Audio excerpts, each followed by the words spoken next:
I'm very honored to be here. I'm really enjoying the time here and some of the communications I've had with Matt so far about what the section does. But what I want to start off with is something that Matt said during the introductions, and I'm curious about the response from the audience. Matt said that he was familiar with the criminal justice standards before he became involved with the section. So I'm curious, how many of you feel familiar? I'm using that term kind of loosely. How many of you feel familiar with the criminal justice standards? All right, so there's about a third, give or take, who feel like you're familiar with it, because I didn't. I didn't feel familiar with it. In all my time as an assistant U.S. attorney, all my time as an assistant county attorney, I never felt familiar with it until just now, when Matt introduced me to this group and I started reading about them and learning more about them, and I felt like, you know what, I probably should have been more familiar with them than I was. So what I'm hoping this group will help do is give you some foundation, give you some grounding, and during the time they're speaking, I hope you'll start thinking about questions that you'd like to ask them. My goal is that this will be kind of an open discussion, and I was warned that they could actually get into a fist fight over disagreements, and so I told them that would make this the section of the year. Like, it would be broadcast on YouTube. Everybody would start coming to these conferences if they start hitting each other. So I'm leaving that as an open dialogue between them on how we engage in this topic about what the standards are, how they were created, how they began, where they see them going. I understand that each of them has kind of a beginning, introduction, and 12 minutes, give or take, where they're going to talk about their position and their relationship to the standards at the foundation. And then I'll come back and jump in with some thoughts and questions that I have that I think kind of go to what Matt was mentioning, some of the concerns that I've seen from more of a public citizenry standpoint. And then we'd love to open it up and get your ideas, your thoughts, your concerns about the standards. So my understanding from our earlier discussion is that the order will be, and I'm just using first names now because we're all friends now. Marty's going to go first, Ron's going to go second, and Rory's going to go third. That's what I understand the discussion will be. Yep. Okay. Does you want to go third? So much for the discussion. Fight starting already. Right? So it's my job, I think, to give you an overview of the standards, to give you a little bit of history, a little bit about the way in which the standards have been used over the years, and to describe for you the process by which standards come into being and get revised. This is actually the 50th anniversary this year, the 50th anniversary of the standards, and for the last 50 years, the standards have provided thoughtful guidance to prosecutors, defense attorneys, and judges, to federal and state legislators and policymakers, scholars of criminal justice, and others with an interest in the criminal justice system. The standards began in 1968, give or take, and from 68 to 74, the first edition of the standards came out in 17 different volumes. And these original sets of standards have been periodically updated. Most of them now are in their third or fourth edition. And entirely new standards have been added and updated as well, bringing the total to 25 different sets of standards. The standards are essentially three different kinds. The first are standards that when taken together, walk you through the various stages of the criminal justice process, step by step. So there's standards on pretrial release, on discovery, on guilty pleas, on joinder and severance, speedy trial, trial by jury, criminal appeals, appellate review of sentences, and post-conviction remedies. The second kind of standards are standards that overlap all of these stages, including the prosecution function standards, the defense function standards, and there are standards on the special function of the trial judge, which are scheduled to be updated more generally as functions of the trial judge, special and otherwise. And then third, there are standards that address a wide range of specialized topics, including collateral consequences of conviction, DNA evidence, law enforcement access to third-party records, monitors, technologically assisted physical surveillance, and the treatment of prisoners. A quick update on Westlaw indicates that since their inception, the standards have been cited by the Supreme Court in more than 200 decisions, by the federal courts of appeal in more than 800, and by state Supreme Courts in nearly 3,000 decisions.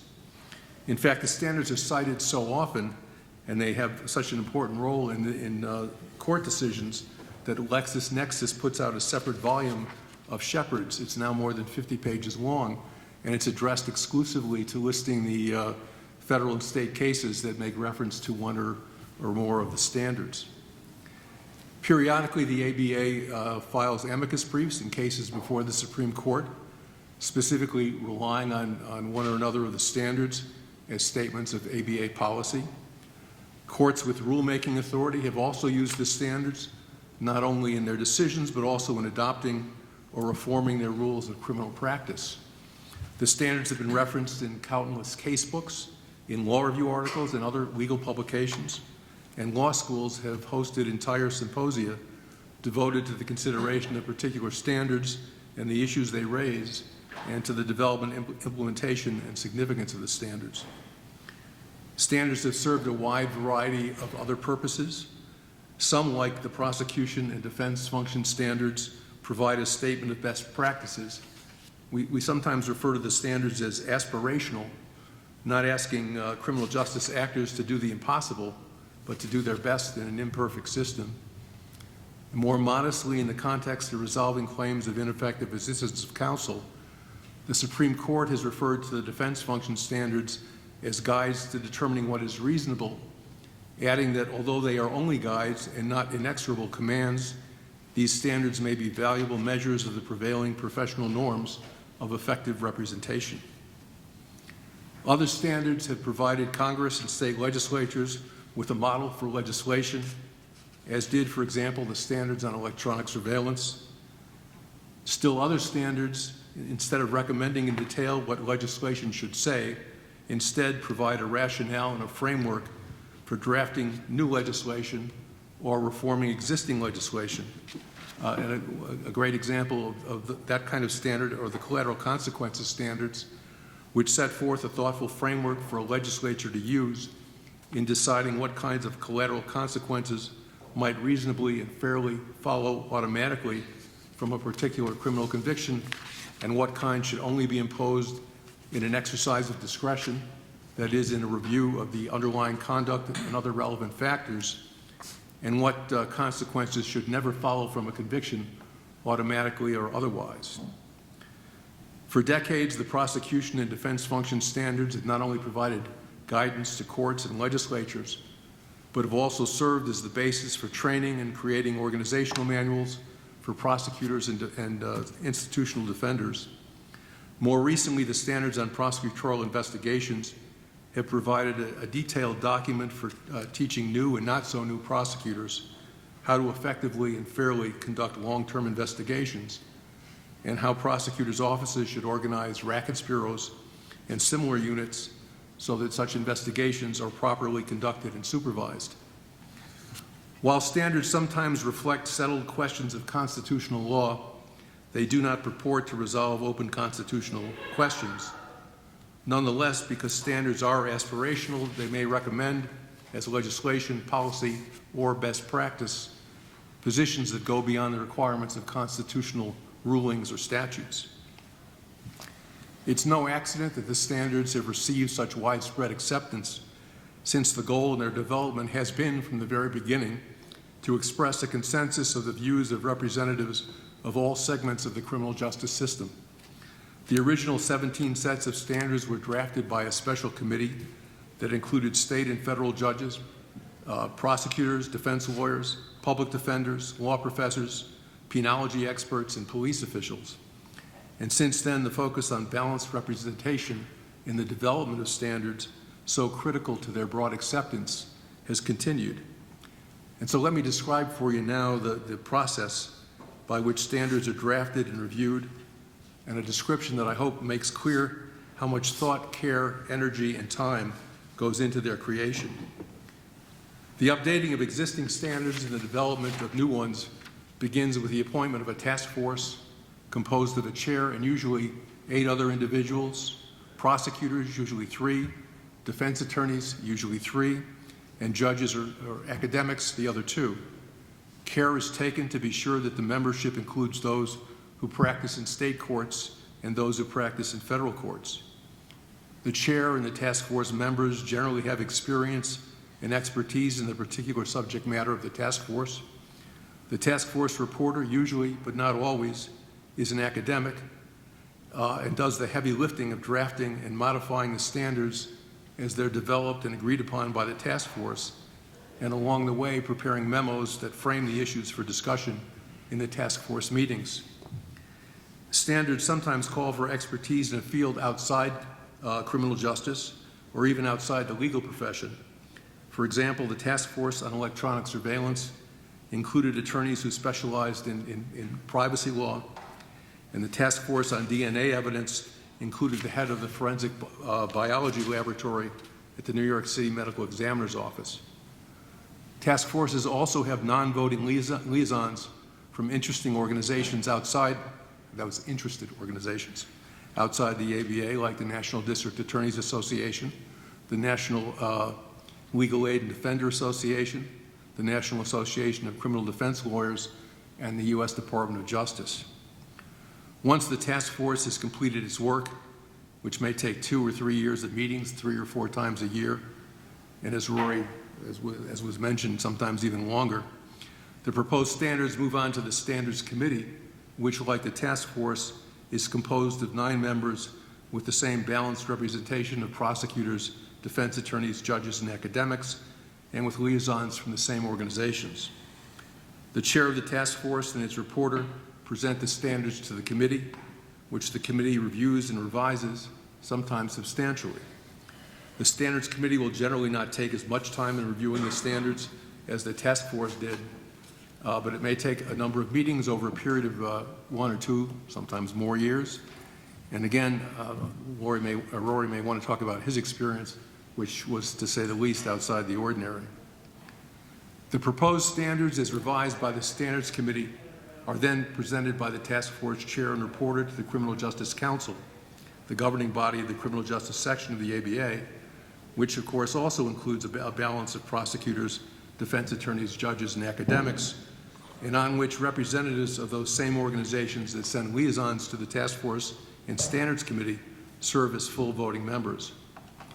Almost always the council reviews and, to the extent it thinks necessary, revises the standards, and they do so over the course of just 2 meetings.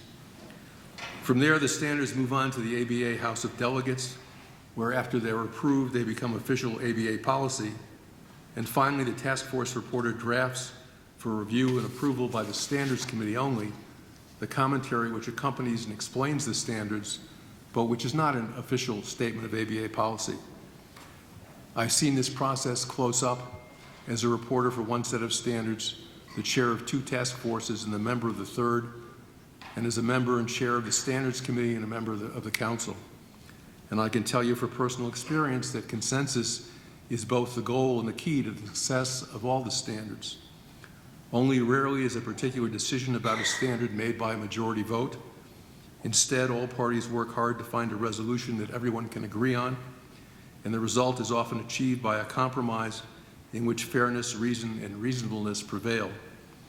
For specialized standards where fewer members of the task force, Standards Committee, and Council have particular expertise and a particularized concern, the standards can move through quickly.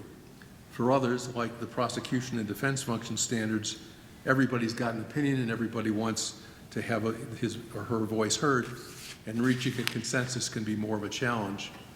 But even for those kinds of standards, it does eventually happen. I'm currently chairing the task force updating the discovery standards, another set that has the potential for controversy and conflict. But still, slowly but surely, we are also moving forward and finding common ground that is the hallmark of the standards. All in all, it's an extraordinary process that produces a valuable product. Thank you. Thank you for bringing this. This is a set of standards. You will notice it is a book. It is a red book. The red book signifies it is the 3rd edition. Generally, when standards were created 50 years ago, they came out in a different cover. They went to libraries, law libraries, colleges, law schools around the country, and people looked at them when they needed to find something. And they went through them the same way you would do anything else, except through a table of contents, no index. As the standards got revised, they got a new color. The old standards were out, except they were still in some libraries, not in others. There were no updates. There were no pages that you could insert. And so it was difficult to know what set of standards was then in force. And there was no particular way of finding out except by calling the criminal justice section of the ABA. The standards were 20-odd sets with different names, different titles, and you couldn't tell whether or not one would address the same subject as another unless you looked and studied them. And of course, it would always be an issue where one set of standards was updated and another was not, where you had companion provisions or things that looked like one another. Then came the web. And so we were extraordinarily primitive in using it. That is a confession from the criminal justice section. We thought what you would do with the web is take our website and put the standards on them, at least the standards, the black letter part, not the commentary. And if you were a member of the section and you wanted to buy the book, then you got a commentary. We recognized, largely after Steve Salzberg said, our product is good. It ought to be made available. People ought to know it. People ought to have it. They shouldn't have to pay for it. That we put commentary on the web as well. Nevertheless, using anything else other than the search tools within the web, you could only search that particular document for particular words. You couldn't search the commentary, and you couldn't search the entire set of standards. And so the Standards Revision Committee came into being to say, we need to do something about it. We have the technological tools now to do it. Let's try to figure out what we want to accomplish and how we want to do it. And so we took a big board after 2 or 3 meetings and started to put problems up on the boards. The first was searchability, what I had just mentioned before. And we wanted to be able to search by set of standards, but through the commentary, and then all standards and all commentary. Then we thought about how you might do it. You might do a Boolean search. You might do an advanced Boolean search, that is to say, instead of putting in the word trial, and that they didn't use the precise word, they used another word for trial, like criminal process, that within it we would have the ability to automatically search for that as well. Or we might do keywords like Wes did. And so we thought about the different possibilities of that. While Marty talked about these being cited in various courts and legislators using them, one of the problems is there is no uniform citation for our standards. Different courts cite them in different ways, so it is enormously hard to shepherdize or to find all of them. And so we needed to find some way of dealing with that problem. Updating became a problem. A change in one set of standards might affect similar provisions in another set. There might be ABA policy, which is modified, which changes standards that are in books, or the books are on the web but in essentially book form. So that, for example, if the criminal justice section of the ABA, Sandy's pet project on Brady, is passed by the criminal justice section, goes to the House of Delegates and becomes ABA policy, it means that the relevant Brady standards, not only in prosecution function, defense function, discovery, guilty pleas, and I marked down, judicial as well, and there may be others that also rely on Brady, have to be changed as well. How do we go about doing that? And how do we affect commentary when we update a set of standards? Do we write new commentary? Do we update old commentary? Do we give the practitioner a chance to compare the old commentary with the new commentary in order to see what changes had been made and whether or not cases that had been decided based on old commentary are still valid? Next is uniformity. They look the same because they have red covers, at least if they're all third edition. But they are not in terms of how they're written. Very often the styles are different depending upon who the reporter was and what the criminal justice section looked at the time and who was on the standards committee. Definitions are different. Simple definitions like that of prosecutor. In some cases, the prosecutor is the elected or appointed official that runs the office. Other times it is the prosecutor or assistants to the prosecutor. In other cases, it is any government attorney performing an investigative function within the government. So, for example, an attorney who investigates for the SEC or the EPA or any other regulatory body. We needed to think about how the structure of the standards ought to be.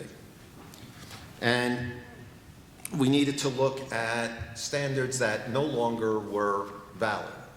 They were either obsolete because they had been merged into another set, or because it was a mistake to use them in the first place. Everybody who has looked at our sets of standards recognized, for example, that we, as the ABA, did a set of standards on the urban police function, which we had no business doing. It is still ABA policy, but we need to get rid of it, and we have to do it in a way which says this is no longer ABA policy. There is a tension in the standards. Marty alluded to it when he wasn't supposed to. He was supposed to have left that for me. I was just setting you up. Yeah. Sometimes, when you look at the sets of standards, when there's a list of them, when you go to the criminal justice section webpage, they're just a list of standards. They're not divided by anything. I think they're in alphabetical order. But when you study them, you realize that some are created by or for the actor. Some relate to a subject area, and some are relating to a chronological stage in the proceeding. So if you are a prosecutor, a new prosecutor, and you want to learn what the aspirational goals of a prosecutor are and how to do your job, you would pick up the set of standards that say the prosecutorial function, and you would read through them. But if you were interested in discovery and you wanted to know how the discovery process works, you would pick up the discovery. But some of the things in discovery would relate to receiving information from other sources that might be in the defense function, or it might be in fair trial free press, and so you didn't know precisely where to go or how to look at it. And you had to look at the entire set of standards, all 20 of them, or 22 or 23, and try to figure out which ones might have something that you're looking for, then go to the table of contents, then see if those match what you were thinking, and then go to the specific standards and try to determine whether or not those made sense. And then each person who came in to do new sets of standards or updates old ones were, aside from looking at Rory's article on being a reporter, reinventing the wheel. Some did, some didn't, and the article came out when I wrote it when I couldn't find anything about how to be a reporter. And so all those that preceded him didn't even have the value of that, and so each one did it differently. And no one knew precisely how to use the standards. Those who were more familiar with it than others were better at using them, but still didn't have the real tools to do it.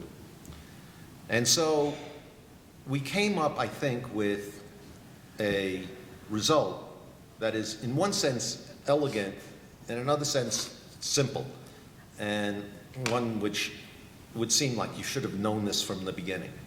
But it just wasn't that easy to do. I should say the people on the Standards Revision Committee were past chairs of the Standards Committee, along with a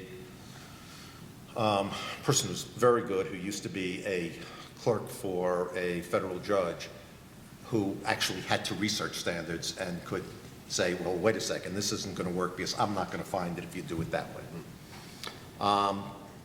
And so we decided to redo the standards, first by functions. that is prosecution, defense, and then create a new set of standards, which is judicial function standards. The judicial functions standards now are located in each of the other areas when the word judge or court, another Boolean issue, comes up.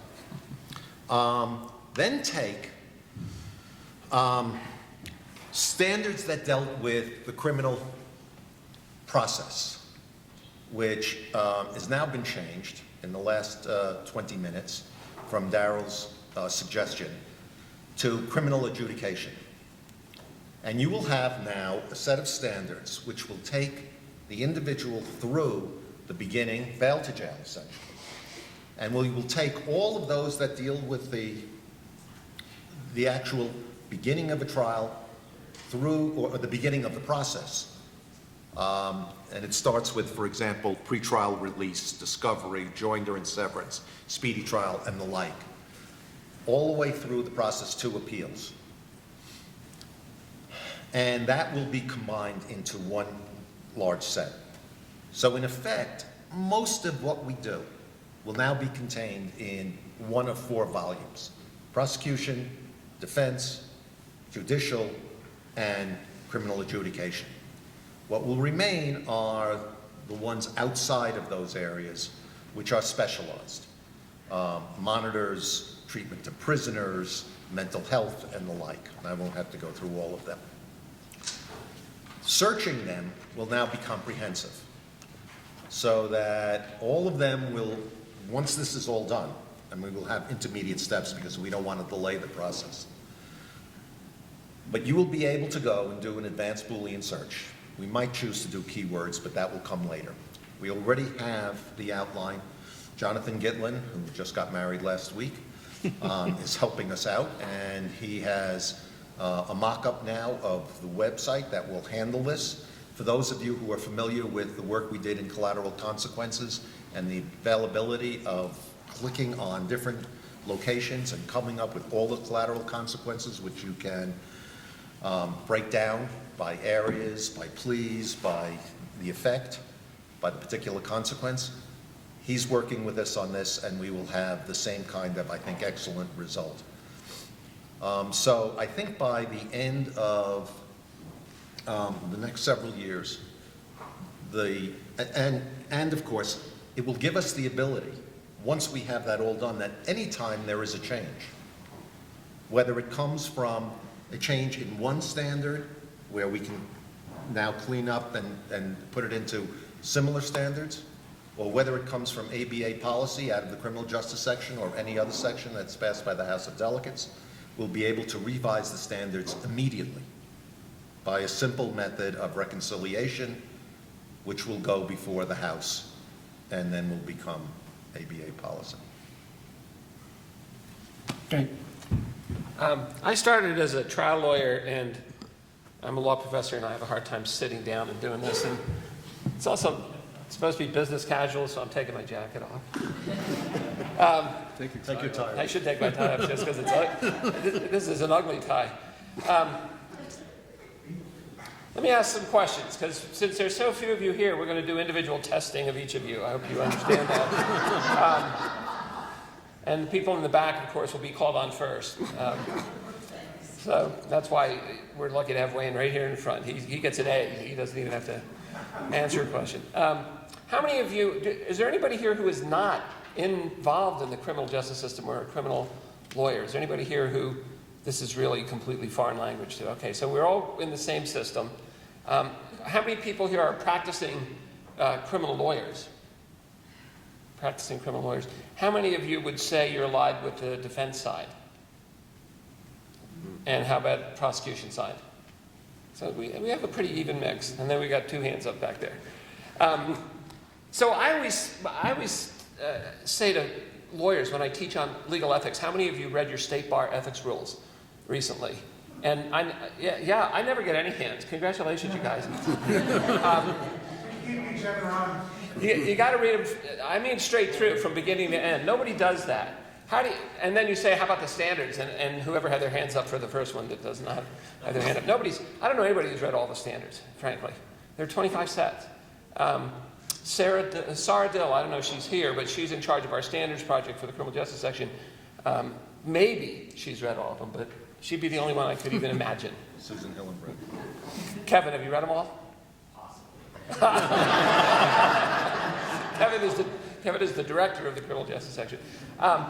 Normally, you come into contact with these things randomly or accidentally. That is, you're involved in a case, you're looking for something to support something you'd like to say. You can't find it in the case law that you're really searching, and then you trip across a standard one way or the other, or somebody cites it against you, and you go, oh, wow, the standards, what the heck are those? And you start looking at them.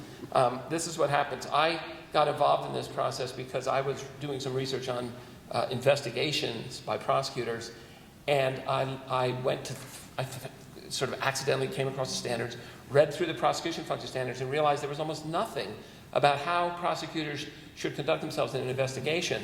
So I wrote a law review article. It was all about, prosecutorial investigations and the fact that the ABA didn't have any standards on that. And one day I got a call out of the blue from this guy, Goldstock, who said, we're going to do a set of standards now, and would you like to be on the task force? That was, I think, 99 maybe. It was a long time ago. There's no structure. This should be obvious by now, to what I'm about to say. This is just episodic anecdotal information to give you, and so let me just say a few things. First, how are the standards used by courts? They are used by courts. That's the first thing I have to tell lawyers, that courts will refer to the ABA standards when they don't have a case or a statute or a rule that's on point, but they want to do something. They want to say something about lawyers' conduct. They will look to the standards. The Wyoming Supreme Court, I think, Matt put these cases in materials that people can read online. I think if you registered for this, there's a 2015 Wyoming Supreme Court case called McGinn versus State. Let's see, written by Chief Justice Burke, and Chief Justice Burke is trying to reverse a conviction here because a prosecutor repeatedly asked the defendant who took the stand, somebody else says this, was that person lying? Somebody says this, was that person lying? And a lot of courts have held, was that person lying is an unethical question, puts too much credibility weight on the defendant's testimony. And he cites the ABA standards for the prosecution function, and he has a footnote, and it says this is the Wyoming Supreme Court. We have previously adopted the broad guidelines found in the ABA standards. And he cites another case called Moe. Moe is a 2005 case, says exactly the same thing. We have previously adopted the broad guidelines found in the ABA standards for criminal justice, but there's no citation after it. That's what judges do. They will find a standard that they want to use, and they will apply it to reach a result that they don't yet have specific support for. So the standards, in some sense, try to fill in details or gaps between existing authorities. We don't need to say the obvious things in the standards. We need to maybe fill in the gaps. What should happen in the process of an investigation? How should prosecutors handle guilty pleas? Other things that aren't necessarily stated in case law. So, for example, we adopted a standard, I'm very happy about this, in these new defense and prosecution function standards called improper bias prohibited. And it simply says criminal prosecutors and defense attorneys should not exhibit or manifest bias along, and then there's a list of categories that you shouldn't. This was not in the ABA standards before that standard was adopted in 2015. The Supreme Court, actually, there's an article. Let me show you a copy of it. The web is a wonderful place because you can find this just by putting Marty Marcus and ABA criminal justice standards in, and you'll find this article. Marty goes through a lot of research on the history of the standards in here.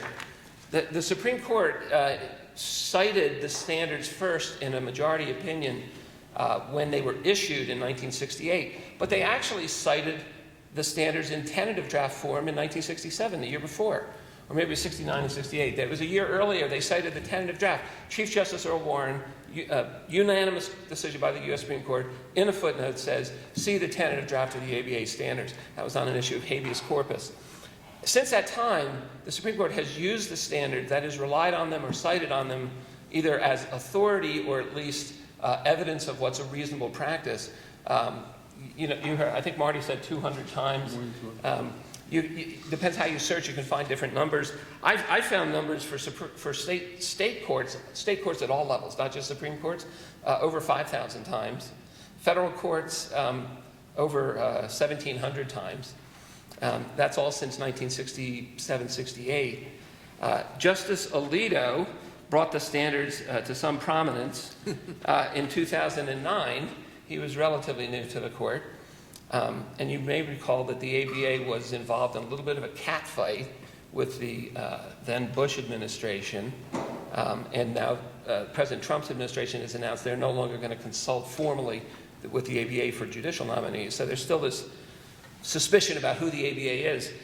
Justice Alito said in 2009, 2010 that he thinks that the ABA standards shouldn't be referred to by the court. He says, I see no reason why the ABA guidelines should be given any privileged position in making decisions. He says, the views of the members, not to mention the views of advisory committees that adopt the guidelines, do not necessarily reflect the views of the American bar as a whole. So this was 2009, 2010. And you start to think, well, maybe the Supreme Court doesn't like the standards anymore. I think they've cited the standards since that time, eight times since that time in the U.S. Supreme Court. And the last was a case called Glossop. Glossop's a death penalty case. Justice Breyer wrote a very powerful dissent in that case. So the standards are still up there. We file amicus briefs in the Supreme Court on behalf of the ABA through the criminal justice section, most often stimulated by some standard that the ABA has previously adopted that is relevant to whatever case is before the court. I think we have at least two, maybe three amicus briefs up there this term. And the judges, I can just imagine them debating. It's in the majority opinion cited by, say, Justice Breyer, and then Justice Alito sends him a little note saying, would you take that out, please? And we see how that goes. Just a couple other things. The standards could be useful in other ways. So you may have heard about this case involving the state's attorney in Florida named, I'll probably mispronounce this, Aramis Ayala. Aramis Ayala, I think, is in Miami, and she announced... Orlando. She announced that she would not seek the death penalty in one case, and then said, more generally, she was inclined not to seek the death penalty in all cases. She has very deep misgivings about the death penalty. She didn't say she would never seek it. She actually said, there may be egregious cases that might warrant it, but I haven't seen that case yet, and I have a lot of problems with it. At which point the governor removed her from, I think, 23 pending cases that were death penalty cases in her district. And this has created quite a stir in California. So a group of amicus, former federal judges and prosecutors, filed an amicus brief. This is filed by Don Verrilli. Don Verrilli is the former Solicitor General of the United States under Obama. Members in this group, let's see, I think there's close to 10 state Supreme Court justices from different states, a couple former Solicitors General, a number of other, these are all federal former prosecutors largely, as well as judges. And the amicus brief starts off on page 4 with a list of standards, with a list of ABA standards that discuss the independence of the prosecutor and the value of independence within the prosecutor's office.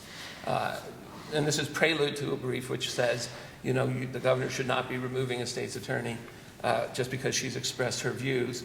There's an electoral process that she's elected by the community, et cetera, et cetera. So that's a very useful tool, even if you're not, directly involved in something that involves the ABA. Defense attorneys and prosecutors both will often cite the standards, again, when they're not happy about something, or they're defending something that somebody else isn't happy about, and they don't have a case on point. That's where you can go read the standards. The standards, here's the things. My students say, what are the standards? I say the standards are absolutely worthless. They are just advice by wannabe, good-hearted people, and they have no force and effect until somebody adopts them. And when they're adopted, then they're very powerful. So the main force that they have is their own persuasive force. That is, if you find them persuasive, you're going to rely on them. The Wyoming Supreme Court is going to adopt them sort of wholesale in a footnote. Other courts have done the same thing. But what are they, really? Well, you hear different things. They're best practices, sometimes. They're aspirational, sometimes. They're minimum standards, sometimes. They're reasonable standards, sometimes. Who's the audience that standards are written for? Well, we debate this when we're in these task forces. Oh, I want the brand new lawyer to read the prosecution function standards so that the brand new lawyer, the newbie, can figure out what it is to be a prosecutor. And then when we write something, we'll be saying, no, we want this to be for the experienced practitioners. The experienced practitioners who aren't doing the right thing. We want to advise them a better way to do it. And then we'll say things to courts. Well, we want judges to do things. We want judges to do things that we say in here, or use these things in the course of litigation. And we occasionally tell legislatures what we think they should do, which has less effect than maybe some of the other standards. But one of the points is adequate funding, and when the ABA sees a threat to funding to a particular aspect of the criminal justice section, whichever side it may be, we'll often say the legislature should fund this or do something about it. I think, Matt, you mentioned that maybe, it was either you or Darrell said, maybe they're pro-prosecution, or maybe they're pro-defense. I would say this, that everybody thinks they're wrong in one way or another, right? If you ask prosecutors, they'll say, there's too much defense stuff in there. You ask defense attorneys, they say, it's all prosecutors. You ask judges, they say, it seems to be favoring everybody, or not favoring me. That's exactly our goal when we put these things together. Our goal is to reach a consensus that in some sense can pass with all actors in the system, even though they may not like it. So for example, when you're discovering so-called exculpatory evidence, the ABA standard goes farther than the Brady case in the Supreme Court, because there's a consensus that in the run of cases, in most cases, a broader definition is more appropriate. Now, of course, the Department of Justice dissented from that view, and they say it just should be Brady. But we even have prosecutors who say, we think it's better if we give this stuff up. We think it results in more pleas. We think it resolves cases more quickly. It avoids us getting in trouble later. We like that sort of system. And so you can find a consensus on lots of topics. Let's see, I want to give you some examples. I was a reporter for these prosecution function and defense function standards, and those are hard standards because they run the gamut. It's sort of from beginning of a charge all the way to the end, through the appellate process and even collateral attacks. And so they're very difficult. There's 120 some of them. It's very difficult to get agreement on all of them, and it takes forever to go through the whole set. So that's why it took so long. But we do things with these standards that are important. One thing that we try to do is just fix things that we think are wrong in a prior set of standards. So it used to be that there was a inconsistency about when should a prosecutor charge a case. One standard would say when they have probable cause, and another standard would say when they have proof beyond a reasonable doubt. And those can be very different. And it was inconsistent. So we tried to unify that and wrote a standard saying, in a sense, you cannot institute a charge unless you believe in good faith that you will have proof beyond a reasonable doubt. And the phrase probable cause dropped out of that standard because it was inconsistent with the other ones. So we just fix problems. Sometimes we try to write new standards on topics that come up a lot and nobody has an answer. So the new prosecution function standards have a standard, who is the client of the prosecutor? It doesn't say anything really specific because it's too hard to say something really specific, but it says something about, the client of the prosecutor is the public and not an individual actor of any kind, not the law enforcement agencies, not the victims, not anybody, and that the client of the prosecutor as a community includes the defendant, that the defendant is part of the community that the prosecutor serves, and this leads to the sort of higher standard we say sometimes prosecutors should have. There's no definition of who's the client of the prosecutor until that one was written. Sometimes we're implementing other ABA policies like our prohibition of bias standard, and sometimes we try to solve really difficult issues. And these are the hardest standards. So it took forever to write a standard on what do you do about waivers and plea agreements. Should prosecutors automatically ask for waivers of appeal, waivers of sentence appeals, waiver of habeas corpus in the future, things like that. We hashed that standard out first in a task force with 15 people on it. Then at the Standards Committee hashed it out again. Then at the council hashed it out again, and didn't reach final language until really the last day before they were approved by the section. And I think it does a nice job of giving guidance that is general enough to sort of be useful in a general sense, but specific enough to actually try to give you some answers, or at least lead you to answers. There's nothing more frustrating than a general standard that says, prosecutor's a minister of justice, and then it doesn't say anything else. You need to know, well, what does that tell me? So we try to answer these questions sometimes. Just so you don't think it's all prosecution side, we also wrote a defense function standard that some members of the defense side don't like, that has to do with newly discovered evidence. So we wrote a standard for prosecutors: if you find newly discovered evidence, even well after the case is final, that suggests innocence, you should do something with that. We wrote that for prosecutors, and everybody agreed. And then we said, well, maybe we should have a parallel duty for defense attorneys. What if the defense attorney is the one who learns of evidence 20 years later that suggests actual innocence? Shouldn't they have to do something too? Well, we couldn't agree on what they should have to do, but we did agree that they should have to do something. And so there's a standard that says a defense attorney has a duty to act. And then it talks about how the various competing concerns might limit that duty to act. If you learn that evidence from your own client, you might have a client privilege that interferes with that. So that was trying to, and the defense community doesn't necessarily like that in every situation, just like the prosecution community doesn't like the Brady standard in some situations. And the last thing I'll say is the standards come, as Ron, I think, mentioned, with commentary, and the commentary is often useful in trying to figure out some of the specific applications of a standard. And so to the extent you want to look at the standards, you should also try to look at the commentary. Sometimes you can find good nuggets in the commentary that are useful in whatever issue you're briefing that may not be spelled out with specificity in the standard itself. So I'd say look for that. That's all I have, Darryl, so it's all yours.